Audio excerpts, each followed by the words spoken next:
സ്ത്രീധനം കൊടുക്കുന്നത് കുറ്റകരമാണെന്ന വ്യവസ്ഥ ഒഴിവാക്കി. വരനോ വരൻ്റെ ബന്ധുക്കളോ സ്ത്രീധനം വാങ്ങുന്നത് മാത്രം കുറ്റകരമാകും.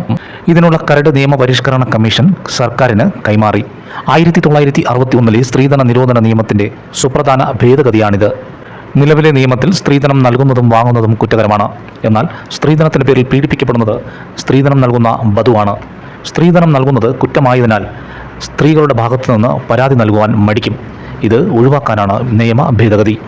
സംസ്ഥാനത്ത് 99 സ്ത്രീകളാണ് കഴിഞ്ഞ 10 വർഷത്തിനിടെ സ്ത്രീധനത്തിൻ്റെ പേരിൽ കൊല്ലപ്പെടുകയോ ജീവനെടുക്കുകയോ ചെയ്തിട്ടുള്ളത്. വിവാഹത്തിന് ശേഷം സ്ത്രീധനത്തിൻ്റെ പേരിൽ സ്ത്രീകൾക്കുണ്ടാകുന്ന ഗാർഹിക പീഡനവും സ്ത്രീധന നിരോധന നിയമത്തിൻ്റെ പരിധിയിൽ കൊണ്ടുവരും.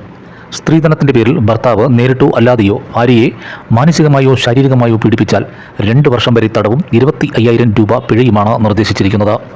ഒരു കക്ഷി നേരിട്ടോ അല്ലാതെയോ വിവാഹത്തിനായി മറ്റൊരു കക്ഷിക്ക് നൽകുകയോ നൽകാമെന്ന് സമ്മതിക്കുകയോ ചെയ്യുന്ന ഏതെങ്കിലും വസ്തു അല്ലെങ്കിൽ വിലപ്പെട്ട സെക്യൂരിറ്റിയാണ് നിലവിൽ സ്ത്രീധനമായി കണക്കാക്കുന്നത്.